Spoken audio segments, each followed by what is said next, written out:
Hello, we're part of the Yourself Like the Fakes campaign. We just wanted to interview you on your views on substandard and falsified medicine. So yeah, thank you for coming for the interview. Welcome. How long have you been researching the area of identifying substandard and falsified medicines? Something like 20 years now. And how has that been going? Has it evolved in any sort of way, or has it changed? Yes, I think so. Well, one of my responsibilities at the Royal Pharmaceutical Society was the medicines testing laboratory. And we tested medicines on behalf of the Department of Health under contract to make sure that they were of the right kind of standard. And the methods which were used were sort of quite the usual chemical methods. And I thought, well, we can do better than this. We could use some smarter, faster, more accurate, more efficient methods using near-infrared spectroscopy. And then as that developed, people said, well, can you use the same methods for detecting counterfeit medicines, which are the same sort of thing, looking for substandard medicines? And we developed into that. Some of my PhD students were funded by pharmaceutical companies, and they were particularly interested as well in having methods which were fast and accurate to detect the counterfeits. That's right. Have you had any personal experiences with falsified medicine? You mean, have I taken any, or do you mean have I come across them? Have you taken any or come across them? No, certainly I haven't taken any, or not knowingly anyway. Have we come across them? Yes, but it was quite difficult in the early stages to actually get counterfeit medicines.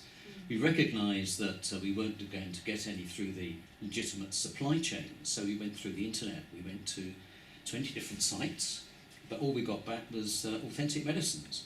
So we went to 10 really dodgy sites that didn't have addresses, and from there we got about 4 counterfeit medicines. We also worked for a wholesaler. He was an international wholesaler who bought medicines from various parts of the world and then sold them on to other parts of the world, so they never came into the United Kingdom. And often he was given offers of very cheap medicines, and he thought, well, I wonder whether they were counterfeit or not. So he said, can I please check these on a sample batch that he was going to buy to find out whether or not they were counterfeit before he bought them. And we did lots of those, and we came across a number of counterfeit medicines long before the MHRA did. And how good do you think the counterfeits were good in terms of their ability to kind of deceive you as a researcher and also the public? Let me just take the first bit first. I think that the methods which we've got would detect all but the really, really cleverly put together counterfeits. I mean, tablets are maybe 13 different components in them, so the counterfeiter would have to not just put all those 13 different components in, but in the right kind of proportions, because the methods we use looks at the matrix, the whole of the tablet. As far as the public are concerned, unfortunately, once they're put into blister packs and then into a cardboard box and somebody puts a label on it, then they could well be fooled because they won't have the comparison methods which we do. So it's all too easy to fool the public, and perhaps even pharmacists as well. So would you definitely say that substandard medicines are sold on the internet most frequently? Or have you ever come across them not being sold on the internet? Yes. I mean, there have been some through the legitimate supply chain in the United Kingdom, but over the last 10 years it's probably only about 10 that have come into the UK, and some of those were being imported and then off to another country afterwards, so they were only temporarily in the UK, but the MHRA had jurisdiction over them and they seized those. So the 10 that I'm talking about, they didn't actually reach a patient, fortunately, so it's very, very small numbers in the United Kingdom. But through the internet, I mean, people talk about 50% of the medicines on the internet are fake. Well, that's nonsense. But we don't know how much it is. Surveys which we've done, maybe 10%. But so long as you go to a legitimate site, for example, one which is registered with the UK's General Pharmaceutical Council, you can be pretty much guaranteed you're going to get the right stuff. But if you go to a site that looks pretty dodgy, doesn't give you its address, can't speak good English, then the chances are you may get some dodgy stuff. And why do you think the counterfeiters who sell counterfeit medicines are prospering? Like, what is not being done? Or Well, they're prospering because there's a lot of money to be made in it. And one of the sad features, I think, is that people the people who are selling medicines which... Sorry, can we start that one again? Sorry, could Alright. you ask the question again? Why do you think counterfeits are prospering? Okay, let's start that again. Why do you think counterfeits are prospering? Alright, why do you think counterfeiters, the people who sell counterfeit medicines, are prospering? Because it's very easy to make a lot of money. Counterfeit medicines are very easy to cheap. The penalties are normally in pounds rather than years inside jail. And there's a lot of the people now who are selling drugs of abuse who are moving into the counterfeit medicine area because it's easier to make money, and the penalties for getting caught are quite small. So would you say the penalties need to be increased at all? Yes, I think there's been a move across the world over the last 10 years to do exactly that. That various different governments across the world are enacting part of their legislation to make sure that people who are making and selling and importing and producing counterfeit medicines are in fact put behind bars. And what do you think it would take to wipe out that trade, like the trade of selling counterfeit medicines? What do you think it would take? There's lots of things that can be done. I think this country is a very good example of the kind of things that have been done. For example, the first example of counterfeit medicine into the country over the last 10 years was Cialis, and that was imported into this country through a wholesaler, but there were 11 other wholesalers that were involved in that transaction across the world before it arrived in this country. So it came from the manufacturer through 11 different wholesalers to the pharmacy to the patient. And what Pfizer said is, let's cut that out. So Pfizer only now sell in the UK through one wholesaler who gives it to the pharmacist, who gives it to the patient. So you've got a secure chain, and I think that is the way to do it, so that the product that the patient picks up knows perfectly well that it's come from that manufacturer. Also, as I've said, that if the governments across the world enact acts which give huge penalties for manufacturing and supply of counterfeit medicines, that will definitely slow things down. And again, if you're importing things into the country, good customs seizures are going to make a big difference. So could you explain the theory behind the methods that you're currently identifying and researching? Yeah, the method's near-infrared spectroscopy. Essentially what it is it sends a beam of light which is broken down into various different colours onto the tablet. That's reflected back, those colours are collected back into the instruments, and it gives you a spectral fingerprint of that particular tablet. So for example, a blue tablet will absorb the reds and the greens and the yellows and only reflect the blues. A green tablet will be other ones, but it's a whole variety of spectral distributions, and the instrument measures all of those spectral information at the same time and gives you chemical information as a result of it. In essence, it identifies that tablet as what it is. So, to use that method, you have a legitimate tablet which you screen, takes 30 seconds. You have now a test tablet, and if it doesn't match the spectral properties of that authentic tablet, then the chances are it's a counterfeit medicine. And what are the main problems that face the field of identifying substandard and falsified medicines? Really, I suppose it's getting the samples in the first place. I had always imagined that when we were developing our methods, the box is only about this big, and now you can have handheld instruments for only this big, and you could take it to a pharmacy. So you could take it to a pharmacy and you could do all the tablets or capsules that are in there, but unfortunately they're in cardboard boxes.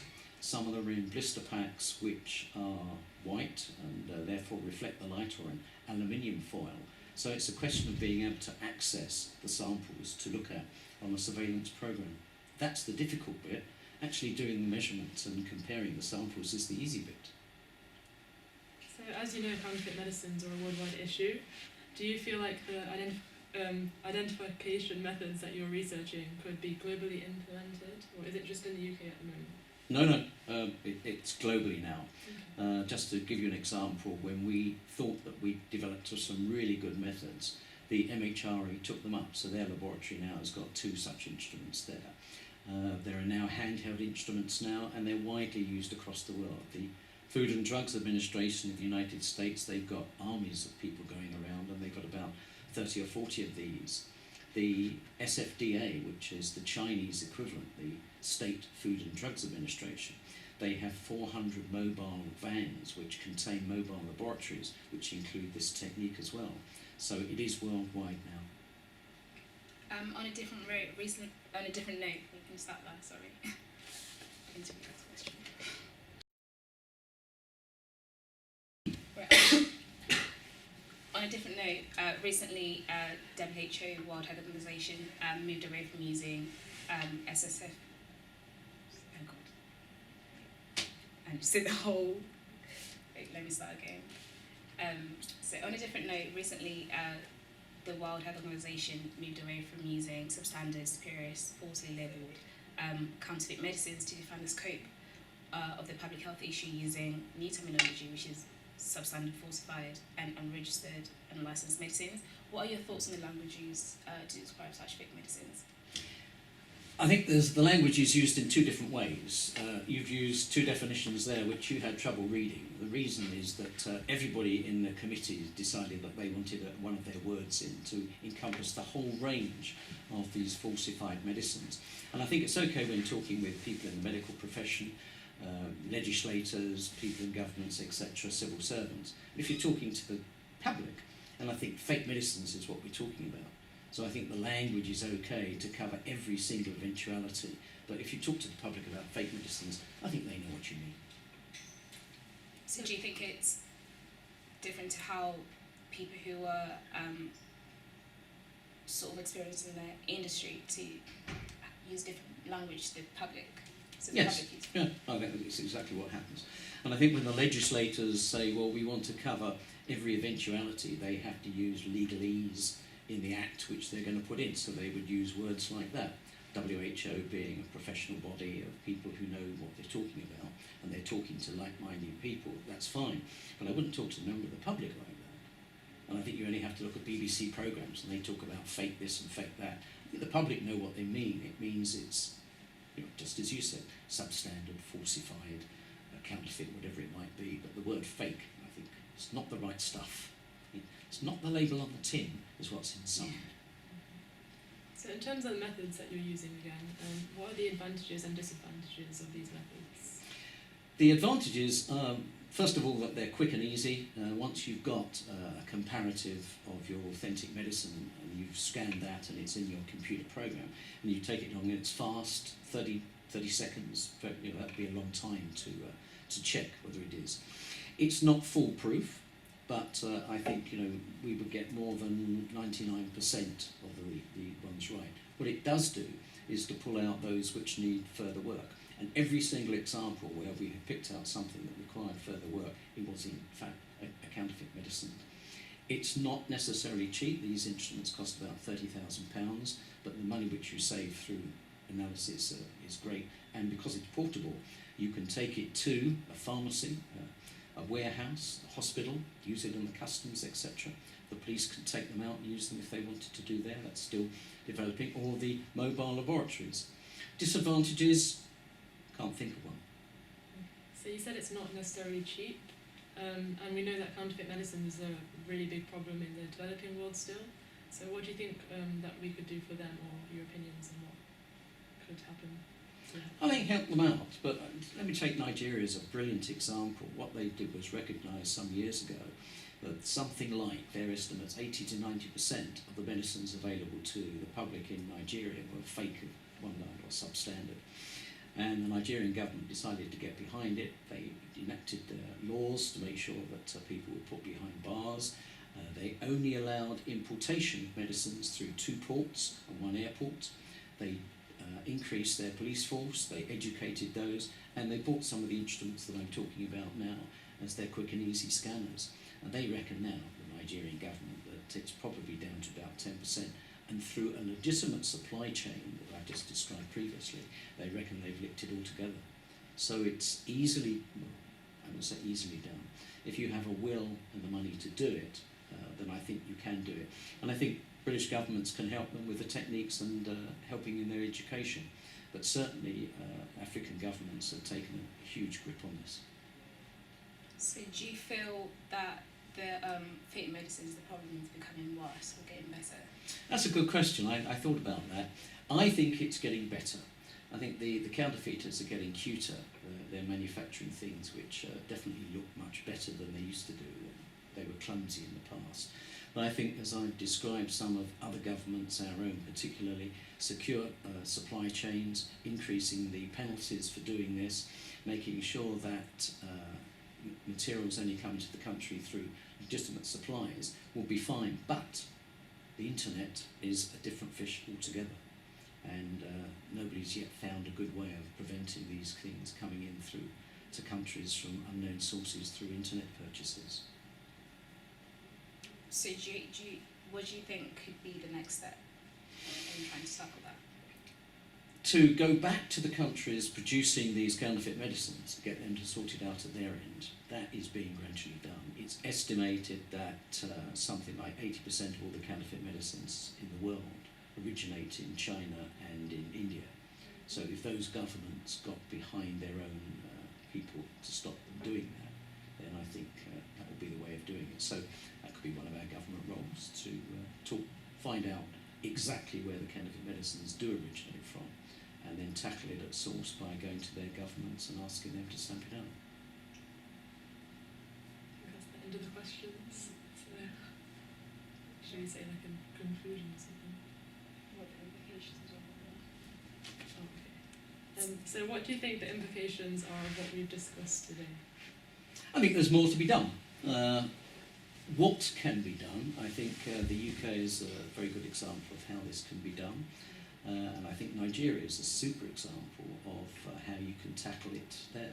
So it just requires the governments across the world to recognise it's a problem, to enact legislation which will bear down upon these people, for the countries which are allowing these counterfeiters to produce their goods and then export them to other countries, to recognise that that is a worldwide problem, and to bear down on those people and get rid of them. So do you think it's a case of the governments working together? Yes, very much so. And I think the World Health Organization is a superb body to coordinate the efforts to do that, so that everybody can share expertise and knowledge, and perhaps some funding as well. Yeah, that's the end. Thank you so much for coming to the interview. Very welcome. Thank you. Thank you.